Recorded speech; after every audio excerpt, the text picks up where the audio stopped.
Knights at the Round Table, a round table discussion on speculative fiction books and film. Hi everybody and welcome to the next episode of Knights at the Round Table. Today we are discussing the conclusion to the saga that is the Baahubali story. Baahubali 2, The Conclusion. Very original title. I'm sitting at the table here with Sue, and we're just going to start with general impressions of the film. Sue? I love this movie. I will say that I love this more than the first one, and this is sort of the backstory leading up to the first one, which is kind of interesting, because we watched this together, and she was like, so just to be clear, this person is this person, and this is this, and I'm like, okay, good, because I would have lost it by the time we got to the end of the movie. But yeah, no, I love everything about this movie, and yeah, that's just it. Yeah, also love this movie. I do enjoy it better than the second one, and I don't care that 3/4 of this movie is backstory. Yes, exactly. It really is. It's just 3/4 of a movie is backstory that leads you up to the final battle that concludes the whole Baahubali saga. And I loved it. It was gorgeous to look at again. Beautiful visuals. Excellent music once again. The 3D work made me laugh a little bit. It wasn't the best. And there were some moments that were really campy, but it sort of fit the story so well that I didn't care that how campy they were. Like, for example, chariot tossing. Oh, yeah! That was so funny. It was so campy.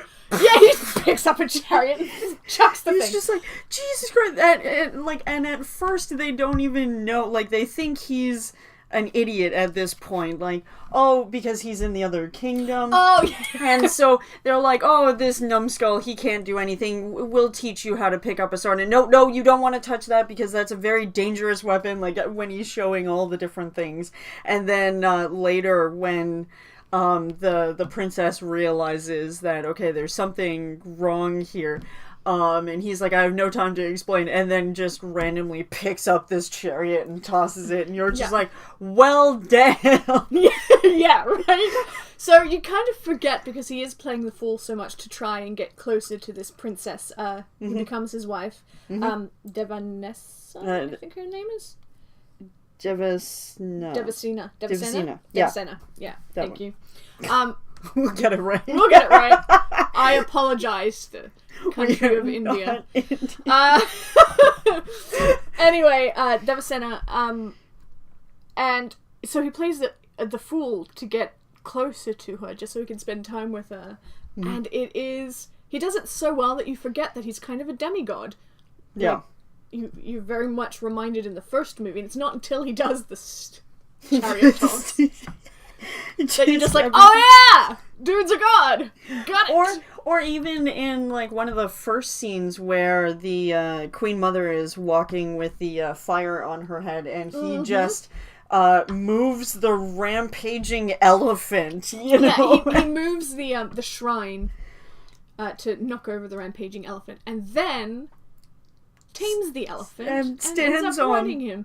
It's beautiful and ridiculous and hilarious so ridiculous. At the same time. It's so ridiculous, but also part of the reason I think I love Indian cinema so much is all of these sort of campy moments they serve the story really well. They're not there to explain with acute realism what's happening. They're here to pull an emotion from you, and they do it so well.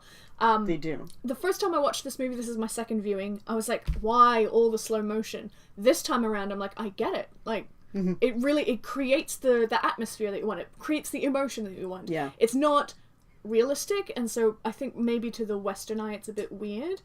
But I really enjoyed it. I like the whole swan ship sequence when they're like flying through the clouds and what is this acid trip? But it's not so true. It's not really that they were flying through the clouds. It's just that these two people were falling so much in love with each other that it felt like they were flying through the clouds.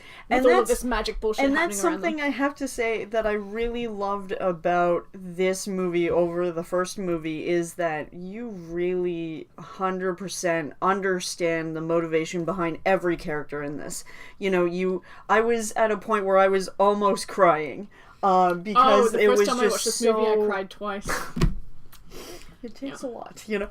Doesn't take much. But it was, but it was just the relationship between all of the characters, like Katapa. Oh, I love Katapa. I He's absolutely like my love favorite him so character. much. At the same time, infuriated because, like, I understand, like, he's sort of under royal decree and has to do these things, but at the same time, he does not want to do this, you know. And it's just like, God, when he's begging for Baahubali to just leave him alone to yes, go away, so that he doesn't have to be yeah, exactly. Yeah. Like there's so that he could real... die and not be forced to do the thing that he has to do. Yeah, Exactly. Like there's so much powerful emotion to go with the entire story that I was fully like sucked in. It wasn't like the first movie where every time there was a CGI scene there was that stupid little thing in the corner that pissed me off so much. You know, and it wasn't there this time. I didn't see a damn thing, and it just sucked me so in that I became oblivious to virtually everything. Mm-hmm. There were moments, I know you said stuff to me that I was like, but I actually didn't hear what you said. That's fine. I mean, that's life for me. It was just I was Talking just into the so void. sucked in. Well, normally I do that, right? I talk to people and they're just like, okay, walk away. Anyways, yeah, no, Katapa is just he cracked me up so many times because he was talking about was it him that was talking to the guy that was like, why am I not king? Is it because I have a crippled hand? And he takes off the No. And then he's like, no, you have a crippled brain. Yeah. Oh. I was like, I love you. Katapa! Oh my god, I love Katapa's character so much. The honor-bound person who does a thing he really doesn't want to do, but because he would rather he do it than the Queen Mum, for example. Exactly. Because he would take some amount of mercy. And then he sasses the king Mm-hmm. and the king's father, and then he sasses the king's father again right at the end, where he's like, by the way, you're not king, this guy is, it's been declared, my honor's intact, you dumb, basically. Exactly. Basically. Just... Those weren't his exact words, that was a very But... gangster cat. That's not the way it went down, but... Oh my goodness. Yeah, he's one of my favorite characters. Mm-hmm. I actually love all the characters in this book, even when in this book. Yes, in this movie. okay. We're not awake. More coffee. Yes. In this movie, in this book, my notebook. Anyway. Good save. Yeah, thanks. In the movie, because even if you don't like them, they're great characters. I mean, the villain is a bit cartoonish, but Sure. yeah, but also like a really believable villain. Yeah. Katapa is just wonderful. I love Devasena. Yes, she is amazing. She is a bona fide badass. Yes. And I love that Baahubali fell in love with her because of what a badass she was. Yes. And my favorite thing about that falling in love, the whole part of the falling in love, is the first bandit attack where she reveals what a badass she is. Yeah. Bahubali is fighting, but his head is in the clouds. Yes. Like, he's just exactly. thinking He's about just this like, princess. la, la, la. Yeah, so he's just like, la la la la la, just tiptoe through the tulips while he's cutting up people and knocking people together. And isn't it Katapa is like, focus! Yeah. You know, like, trying to, like, bring some sense back, and he's like, lol. But he did that so funny. well. Like, he had that dreamy look down pat. Oh my god, I just, so many good props to that I know, actor. right? That small little smile and just smack. Yep, it's just so, it was so perfect. And done. even during, like, that bullfight, where she's, you know, on the chariot thing, and they're doing the arrow hunt. Yeah. And he's just like, okay, because he's behind the guy that's supposed to be the strongest in the kingdom and whatnot, and he's just like, no, and just makes things happen so that his arrow hits the boar and kills all of them, and she's sitting there going, what the hell just happened? Like, none of my arrows. And that is how she figures it out, that Bahubali is not the moron that he's pretending to be. Yep. I also really like that she was trying to fire multiple arrows at once. And then in the big fight with all the bandits coming in over the wall into the thing, Baahubali shows up and he's like, okay, 3 fingers, not 2, and then they both end up like Legolas badasses. They do. An entire battalion of bandits dead. What I love about that scene is he doesn't treat her like an idiot. He is like, no, you want to do it like this, and then they both, like, in sync become mega badasses, and it's just like, this is like the perfect matchup, you know, like the perfect relationship. Yeah, I really loved this relationship because it felt like it was portrayed as definitely a mutual respect. Yes. Like, exactly. Devasana is never spoken down to by Baahubali. She's not treated like an idiot. He's always very courteous. He takes a vow to make sure that her person is like never dishonored or in any way. And the thing I like best about this is, as dedicated as Baahubali is to his mother, or surrogate mother, but mother, he stands up to her on his wife's behalf. Yeah. And, I mean, he gets exiled for it, spoiler alert. But he stands up and he says, no, this is wrong, you're wrong. And he never stops loving his mother, but he's against her on the side of what is right. And I really appreciated that, because the whole first part of that movie was setting him up as being such a mama's boy. Yeah. Oh my god. It really does. Yeah, it was a little annoying. Yeah. Yeah.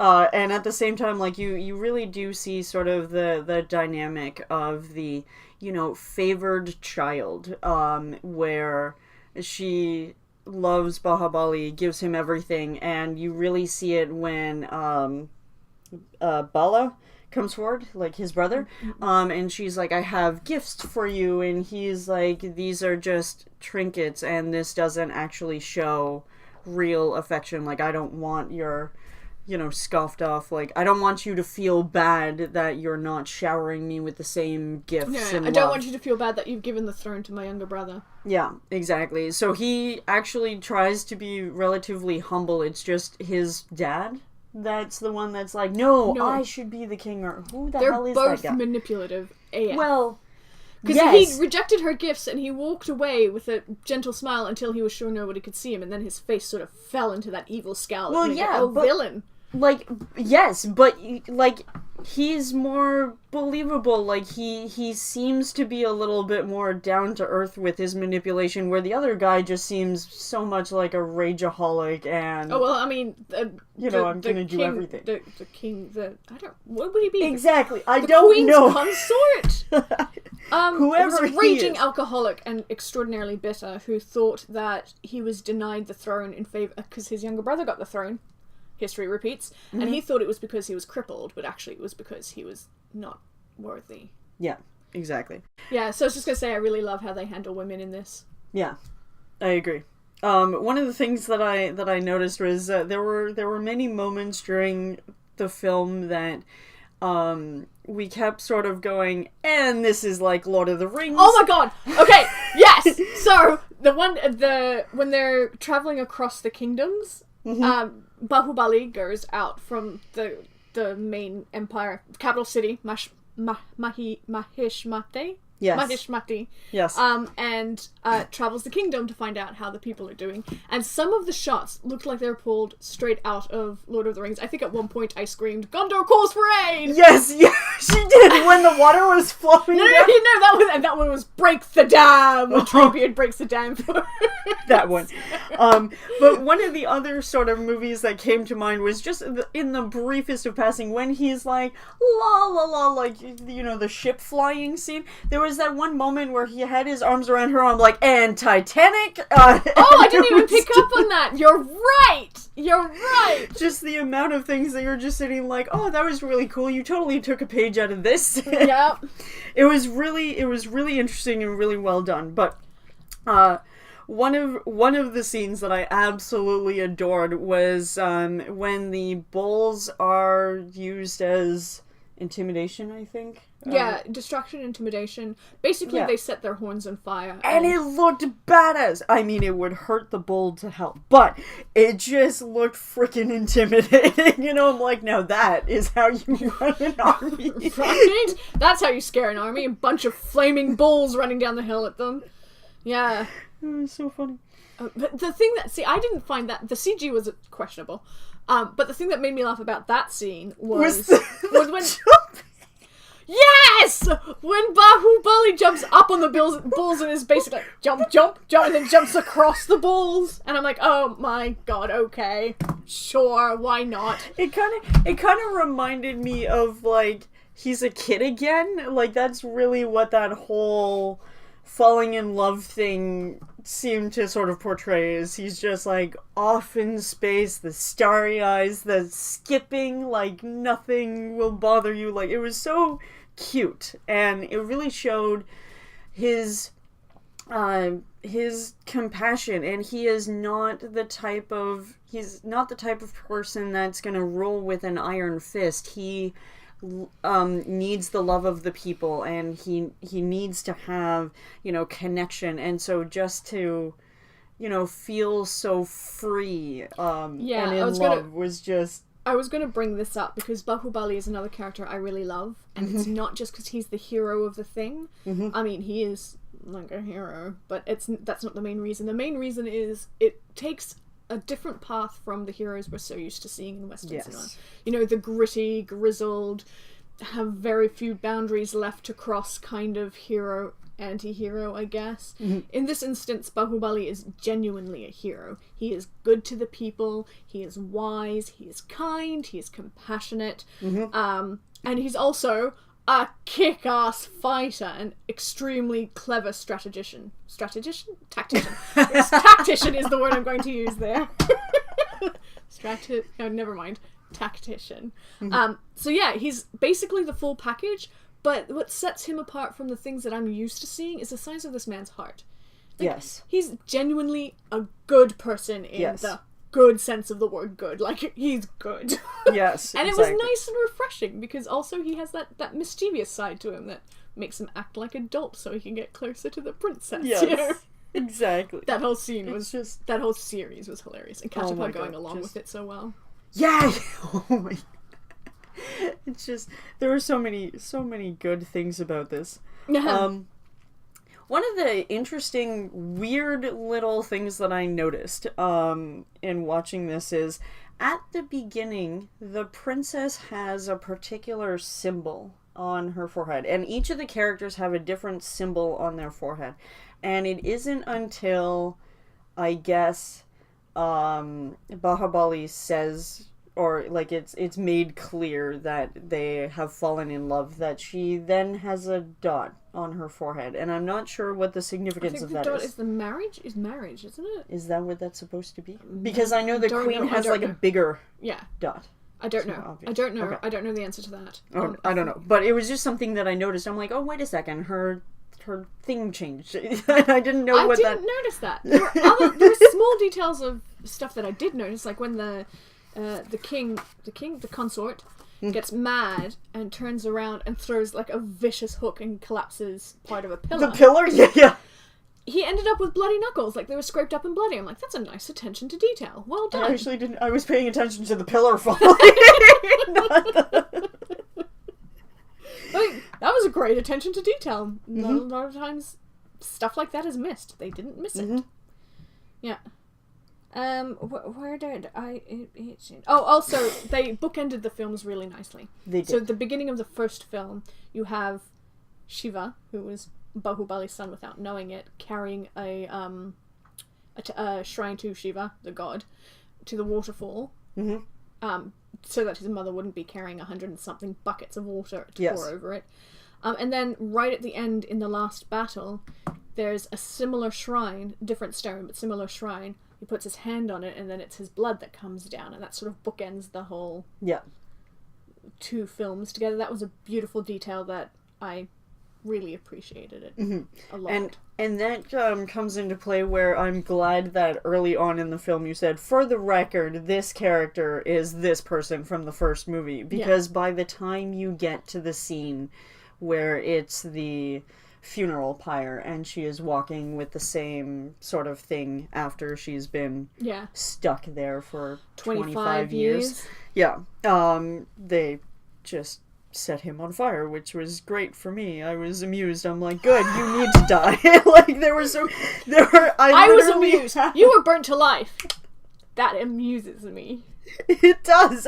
Because there were so many things, like, when they told, when the order was made that Katapa had to go and kill Baahubali, I literally have, they tell Katapa to kill Baahubali under order. Fucker. I was so pissed. I loved that they finally explained it, because at the end of the last movie, they just show Katapa stabbing him in the back, and you're like, I need to see the next movie. Oh my god! I was so mad at the end of the first movie. I'm like, what the hell? I'm like, I'm here for the second movie. And she's like, okay. Yeah, that's exactly what happened to me, right? I watched the first movie, and then I went, what? And then the minute the second movie became available to watch, I'm like, I am watching this movie! So this is my second viewing. 3 hours of time, and it really is that long. It is that long. The difference is that in the first movie, like, that epic battle scene, which is funny for reasons, in that epic, like, ending battle scene, there is a point where you're like, this is epic, but at the same time it also seems to be, like, dragging on.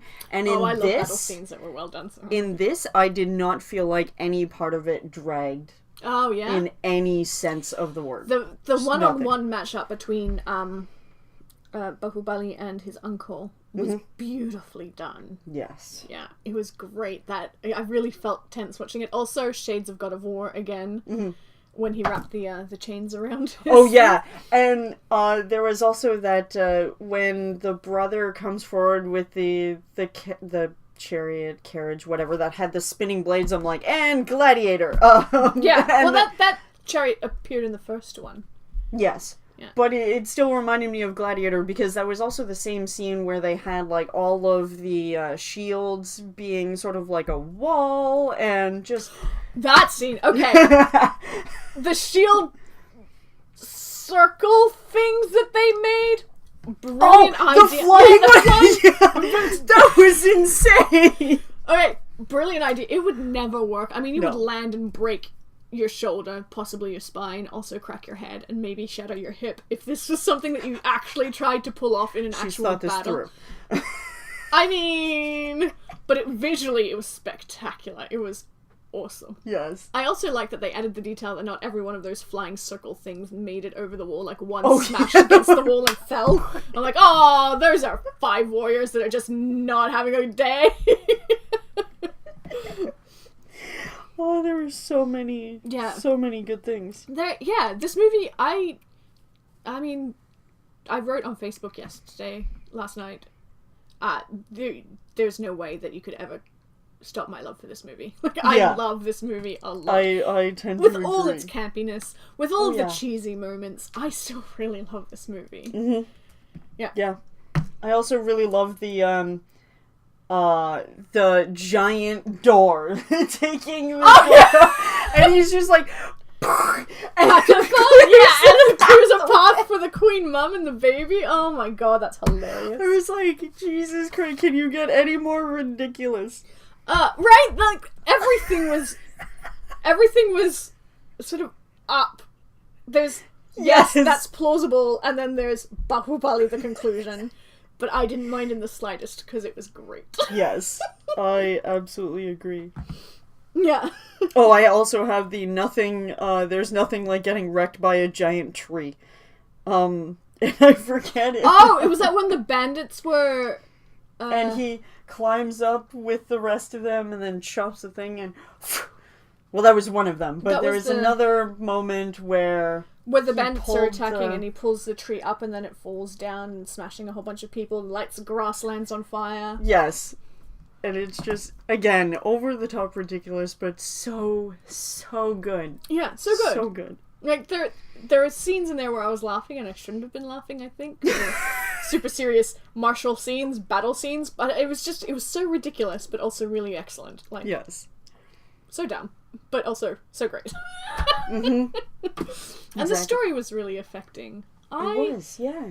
When the uncle, Baladeva, I think his name is, finally, at last, gets killed. I'm like, yes, exactly. You had that coming, even though he was burnt alive.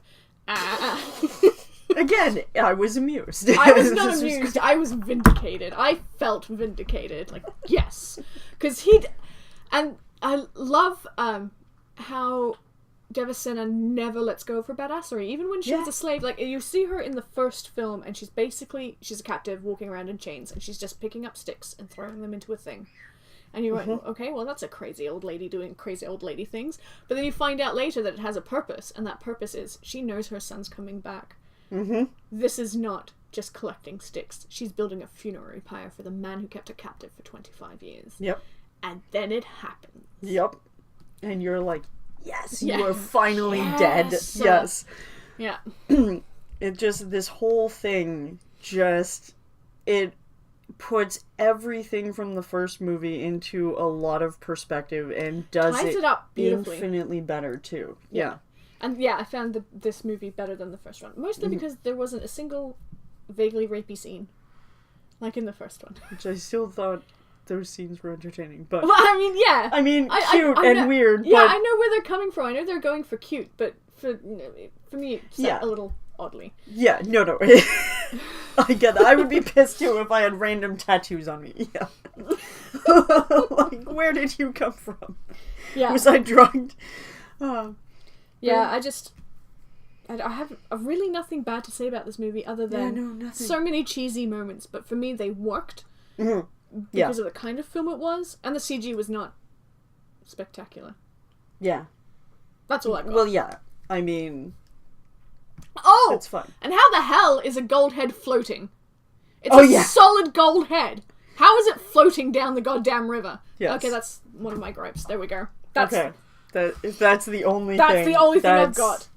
That's what we have.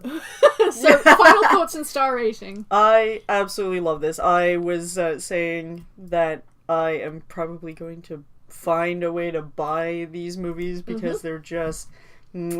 And because I just love them so much, it's getting a 5. Yeah, 4.5 for me. I also want to own these films. I loved it. Visually spectacular. The music was phenomenal. Another soundtrack to buy. I have no money. Stop this. Exactly. Their use of slow motion and stills in movie captured some really impressive visuals, like really beautiful. I want to paint these kind of visuals. Yeah. Loved it. 4.5 stars. Get this movie. Yes. Okay. And we have Dracula Untold, 2015. Yay! This is one of the funniest moments in cinema for me. Oh god. This will be interesting. So next time we will be reviewing Dracula Untold. If you have any thoughts about Baahubali, the conclusion, or even the first one, leave them down in the comments below. I will be looking. I love this movie. Oh yeah, and like and subscribe. Thanks. Yes. Bye. Bye.